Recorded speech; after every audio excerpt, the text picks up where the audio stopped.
기호 2번 홍준표 후보 이야기로 넘어가 보겠습니다. 홍준표 후보 하면은 특유의 거침없는 발언으로 많은 시청자분들 아마 기억하실 겁니다. 대선 막판에도 더욱 강도를 높이고 있는데 저희가 준비한 영상부터 보겠습니다.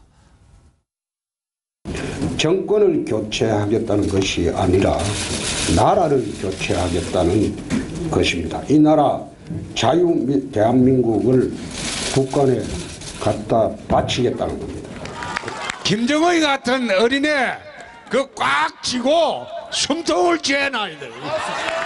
애가 못 가불게 해야 돼. 자, 지금 들어보셨는데 이제 어제 상황입니다. 자, 박성규 위원장님, 제가 이 질문을 드릴게요. 홍준표 후보가 거침없는 발언 속의 내용을 좀 들여다보면 처음부터 끝까지 북한과 문재인 같아요. 어제도 그 얘기를 줄곧 강조를 했거든요. 자, 이 부분에 대해서는 뭐 보수 진영 분들은 좀 잘 받아들일 수 있으실 것 같아요. 이게 맞다라고 하지만 또 중도나 아니면 좀 진보적인 분들은 너무 그것만 가지고 물고 늘어지는 게 아니냐는 또 지적도 나오는 게 사실이거든요. 자, 이건 어떻게 좀 보세요? 저희 입장에서는 분명하게 목표를 정해놓은 거예요. 뭐냐면은 이번 선거에 문재인 후보가 앞서가는 거 분명하고 문재인 후보와 대결하고 있는 구도 속에 가장 중요한 것은 안보 문제라고 저희들은 보고 있는 거예요.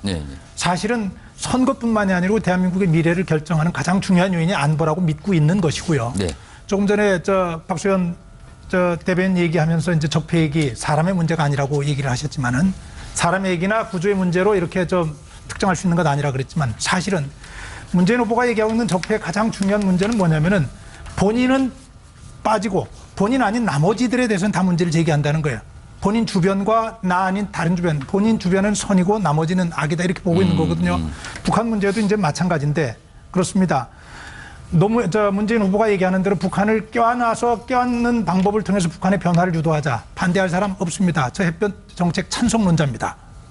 그리고 전쟁 일어나는 세상 반대하는 거 누가 그거 전쟁을 원하겠습니까? 어떤 지도자도 전쟁 원하지 않을 거라고 생각합니다. 그러나 문재인 후보식으로 했다가 실패했다고 하는 것이 우리 참여정부에서 드러났고 햇볕 정책의 실패로 드러난 겁니다. 왜요? 쏟아부어 주기는 했는데 주면서 달래는 데까지는 성공했는데 달램을 통해서 변화를 만들어내지 못했던 겁니다. 변화 만들어내지 못했어요. 지금 뉴욕타임스 얘기를 박수현 대변인 했는데 뉴욕타임스가 표지에 나오면서 문재인 후보가 인터뷰를 했어요. 그중에 이런 표현이 나옵니다. 오바마의 전략적 인내는 실패한 정책이라고 본다. 맞습니다.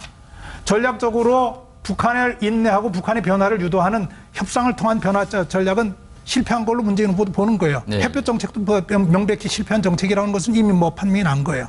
그런데 그런 문제에 있어서 아직도 여전히 문재인 후보는 북한을 껴안아야 하고 북한을 달래가야 한다고 그러면서 개성공단 2천만 평을 더 해야 되고 금강산 관광사업도 재개해야 된다 그러고 북한에 도움이 될 수 있는 정책 쪽으로 지금 한쪽으로 쏠려 있는 거예요. 그 부분에 대한 걱정을 제기하는 거예요. 하나 더 아울러서 말씀드릴 것은 엊그제 미국 하원에서 사상 유례가 없는 초강력 북한 제재안이 통과가 됐습니다. 그렇습니다. 군사적인 옵션을 제외한 외교 경제적인 모든 문제가 다 들어갔어요. 기름 수출 중단해야 하고요. 북한 근로자들 해외 업체들 고용하면은 거기 못하게 막겠다는 것이고요. 경제적인 투자 못하게 막겠다는 거예요. 딱 걸리는 게 뭡니까? 문재인 후보가 가지고 있는 대북 정책에 관한 모든 것들이 거기 다 걸려요. 하나도 못하게 돼 있어요. 그러면 유엔의 경제 제재를 통해 유엔의 제재를 통해서 다른 나라들은 못하게 다 막는데 그러면 대한민국 정부에서는 새로 가령 들어서게 될 대통령 후보의 새로 구성되는 정부에서는 북한에 대해서 개성공단도 하고 금강산 관광도 재개하고 그런 엇박자 속에서 사실은 북한의 핵 문제를 이만큼 키워온 것이거든요. 그래서 저희는 안보 문제와 문재인 후보 문제가 다 같은 문제라고 보는 겁니다. 그리고 그 부분에 대한 불안을 제기하고 홍준표 후보의 거친 입 얘기했습니다. 압니다. 저도 사실은 저렇게까지는 할 필요가 없을 텐데 좀 더 격을 좀 지켜줬으면 좋겠다. 그 바람 당연히 있습니다. 왜 없겠습니까? 그런데 그 한편은 다른 얘기로 하자면은 저렇게 입은 거칠지만 솔직하고 소탈하다고 평가하는 분들이 있습니다. 왜냐하면 처음에 한두 번 저런 얘기가 나왔을 때는 저 사람 뭐 저런 사람이 다 있어. 저거 아닌데.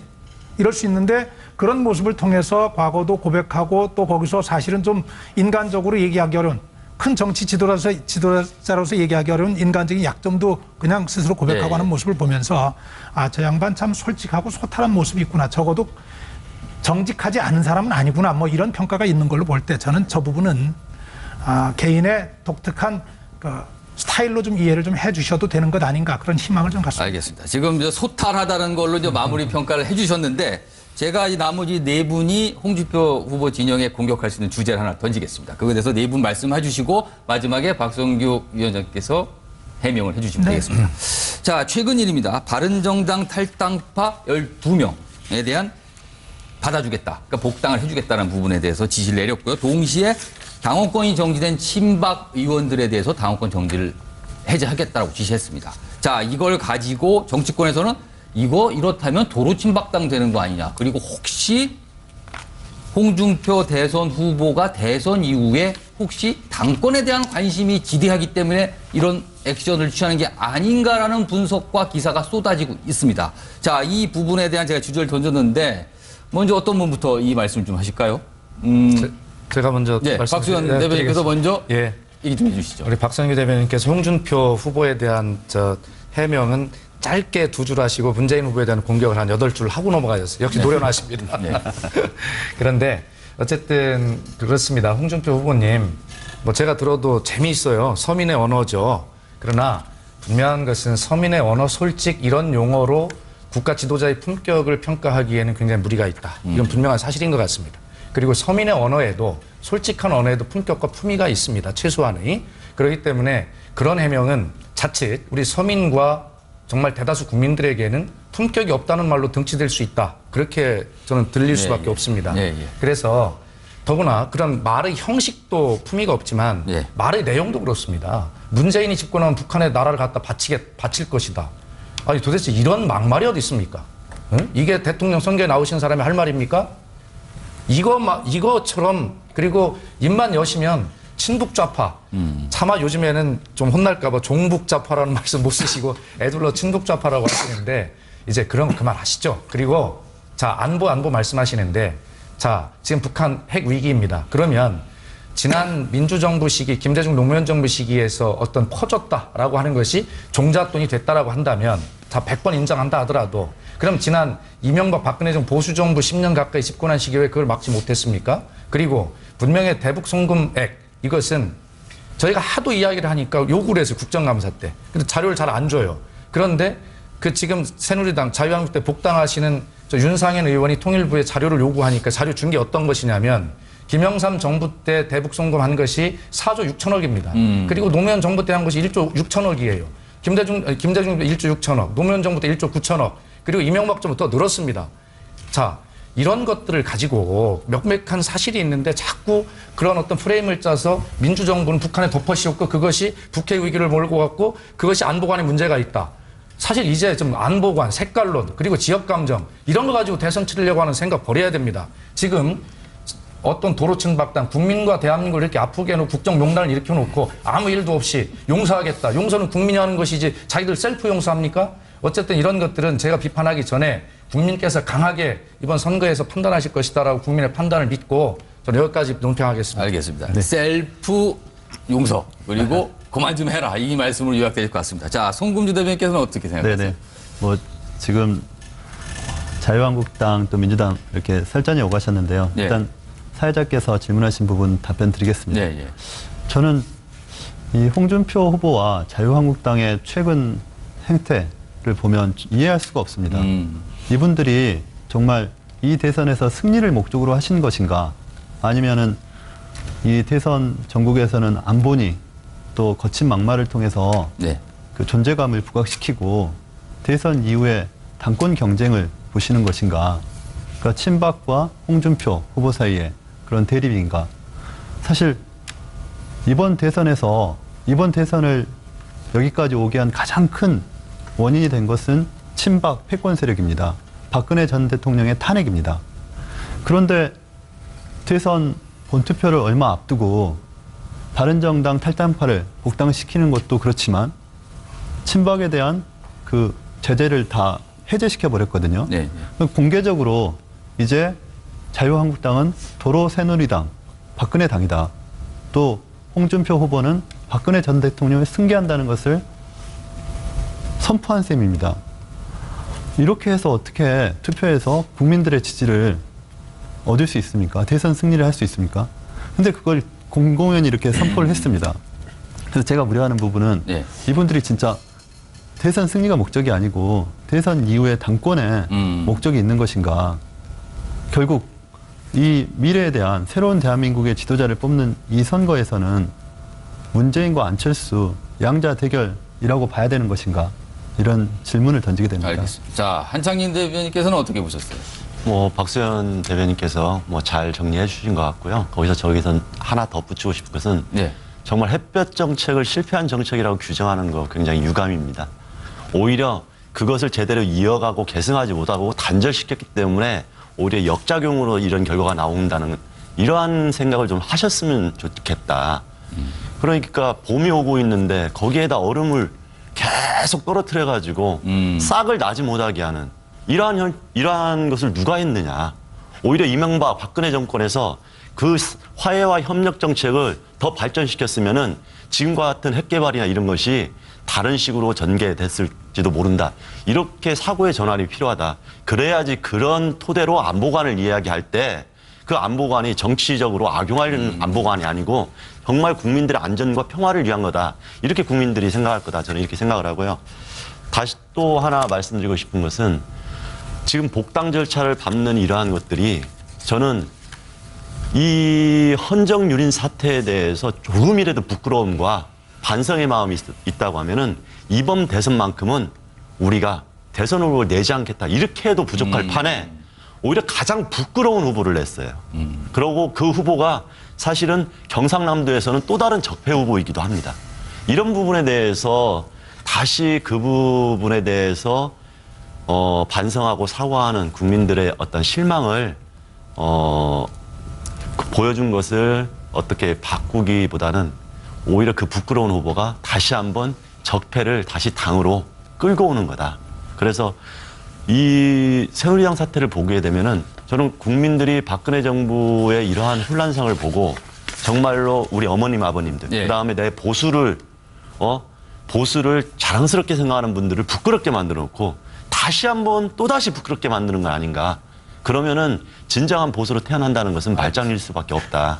이런 지점에서 좀 반성이 더 필요하지 않나. 아직 박수현 대변인께서 열심히 적고 계십니다. 그 해명을 좀 이따 해주시고요. 오신환 노무자께서는 하실 말씀이 많으실 것 같습니다. 네, 제가 그 속을 너무나 잘 알기 때문에 보수를 자랑스럽게 생각하고 있는 사람 중에 한 사람으로서 부끄러워하고 있는 접니다. 제가 사실 홍준표 후보가 소위 말한 그 직설화법 이제 좀 그만하셨으면 좋겠습니다. 그게 누구를 위한 직설화법인지 그리고 이미 그곳에 호응하고 좋아하는 지지층들은 이미 다 모였다라고 봅니다. 더 이상 확장성은 없다고 보고요. 그 안에 갖고 있는 그 인식, 홍준표 후보가 갖고 있는 인식이 더 큰 문제입니다. 저는 이제 보수는 아까 말씀드린 대로 원칙을 지키고 명예를 지키고 헌법을 지키고 이런 어떤 지켜야 되는 부분들이 있는데 자신을 지지하고 있는 그것에 대해서 열광적으로 호응하고 있는 그 사람들만을 지키고자 하는 것인지 그렇다면 친문 패권에 대해서 얘기한 것과 동일합니다. 그 자기를 지지하고 있는 사람들만 바라보고 외치고 있는 홍준표 후보식의 그런 어떤 직설화법은 또 다른 친박 패권에 갇혀져 있는 부분들 그 이상도 아니다 이렇게 보여지고 있기 때문에 저는 굉장히 중요한 문제가 있고요. 앞서 말씀드린 대로 그 모 언론사의 8시 뉴스를 없애버리겠다든지 아니면은 뭐 해수부를 그냥 해체해버리겠다든지 뭐 이런 어떤 인식들 자체가 너무나 위험한 발상이에요. 그리고 아까 서민이나 뭐 소탈하다 뭐 솔직하다 전 동의하기 어렵습니다. 이게 어떻게 서민화법입니까? 돼지 발정제 얘기를 하는 것이 서민화법입니까? 저는 오히려 보수를 자랑스러워하고자 하는 그런 어떤 보수 지지층에는 정말 부끄러움이고 창피스러움이다. 그리고 제가 앞서 말씀드린 대로 정말로 저 유승민 후보가 현장에 나가면 20, 30대 젊은 층이 내가 보수라고 말할 수 있게끔 해줘서 고맙다라고 하는 말씀들을 합니다. 과거에 여기 계신 분들 다 이해하겠지만 버스로 동원해서 유세 현장에 사람들을 갖다 모으는 그런 형식이 아니라 지금도 여전히 자행되고 있지만 그런 사람들을 위한 그런 사람들이 좋아라는 그런 어떤 발언들이 아니라 정말 대국민들을 보고 보수가 앞으로 어떻게 나가야 되는지에 대한 고민에서 출발했으면 좋겠다. 이런 말씀을 다시 한번 정중히 드립니다. 자, 박성규 위원장께서 많이 기다렸는데 메모 꼼꼼하게 해명을 해주시고요. 다만 또 다른 후보들이 기다리고 있으니까 짧게 해명을 해주시기 바랍니다. 메모를 꼼꼼하게 했는데 너무 많아가지고. 자, 스피드 내주시죠. 우리 저 한창민 정의당 대변인님, 손금주 국민의당 대변인님, 저희 자유한국당 걱정해 주신 거 맞죠? 이겨야 되는데 질 것 같아서 감사합니다.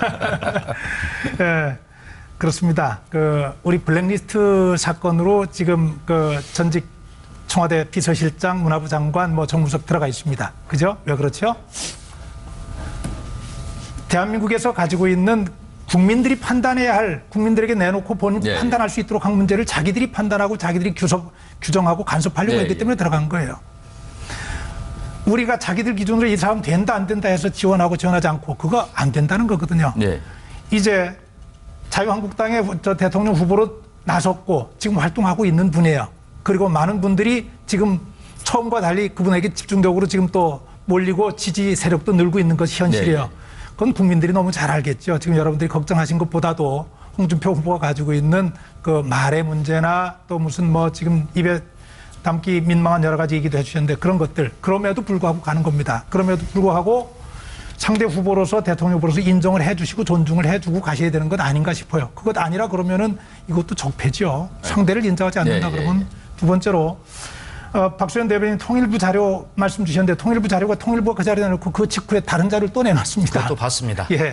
그래서 각 정부마다 현물과 현금으로 지원한 북한에 대한 지원금을 했습니다. 노무현 김대중 정부 때 많이 들어간 것으로 나타났다고 하는 것을 했는데 그러나 어느 정부가 더 들어가고 덜 들어갔다는 건 의미가 없다는 얘기를 했어요. 왜? 상황이 좀 각각 달랐기 때문에. 아까 햇볕 정책이 이어져야 되는데 중단됐다고 다시 한번 강조합니다. 햇볕 정책에 동의하는 사람입니다. 왜? 햇볕 정책을 통해서 변화를 유도할 수 있을 때. 그런데 끌어안는 데까지만 했고 변화를 유도하지 못했던 겁니다. 햇볕 정책이 왜 섰습니까? 미안합니다만 참여정부 들어서서 대북 송금 수사하면서 박지원 씨 포함해서 햇볕 정책에 관계됐던 사람들 구속시키면서 정책이 덜커덩거렸고 제대로 못 갔던 겁니다. 그리고 이명박 정부에서 들어가지고 햇볕 정책 차단하려고 그랬던 것 아니에요. 기억하실 거예요. 금강산에 관광 갔던 박왕자 씨라고 하는 우리 관광객이 북한군에 의해서 그쪽에 사살이 됐어요. 북한에서는 이런 반구 사고 한마디 없었습니다. 그리고 연평도 포격이 있었고 천안함 폭침이 있었고 계속되는 이런 상황이 있었어요. 그래서 그렇게 볼 것은 아니다 하는 말씀을 이건 답변으로 드리고 아까 얘기했던 도로 친박당이 됐다, 도로 새누리당이 됐다. 보십시오. 대통령이 구속되어 있는 상태입니다. 친박이 지금 존재가 있습니까? 없습니다. 지금도 친박을 얘기한다면 친박의 유령을 얘기하는 걸 겁니다. 지금 자유한국당에 박근혜 대통령 주변에 있었던 분들만 있습니까? 아닙니다. 박근혜 대통령의 탄핵에 찬성했던 많은 분들이 같이 있습니다. 자기들 손으로 자기들 당에 속한 대통령을 탄핵하는데 같이 힘을 합했던 사람들, 그보다 더 큰 결단과 결심이 어디 있겠습니까? 이 부분을 가지고 지금 당장 눈앞에 있는 대선 앞에 두고 있는데 대선 이후에 당권 경쟁을 위해서 이렇게 하고 있다. 좀 과도한 생각인 것 같고 과거의 기준을 가지고 나누는 이른바 정치공학인 것 같고 다만 동의하는 분들 많이 없을 줄 압니다. 걱정하는 분들이 있을 줄 압니다. 그리고 12명 뛰쳐나갔던 바른정당 의원들 받아들이고 새누리당 징계했던 친박 의원들 다시 당원권 회복하고 동의하지 않는 분들이 있을 거라고 합니다. 그러나 거기에 대해서는 양해를 구합니다. 왜요? 우리 그런 거 있지 않습니까? 과거에도 큰 전쟁 치를 때, 큰 일들을 벌일 때는 조직 내부의 결속을 도모하기 위해서 그 조직 내에서는 어떤 일들인지 다 했습니다. 그중에 중형을 받고 있는 중죄인들도 사면해서 전쟁에 같이 나갈 수 있게 했고 그분들의 힘을 합쳐서 그래도 더 나은 성과를 얻을 수 있도록 최선을 다했습니다. 그것도 저희들 내부에서 보면은 통합일 수 있습니다. 여기까지만 제가 말씀드리겠습니다. 알겠습니다. 지금 해명을 아주 꼼꼼하게 해주셨는데 자 이번에는 안철수 후보 이야기로 넘어가겠습니다. 지금 안철수 국민의당 대선 후보는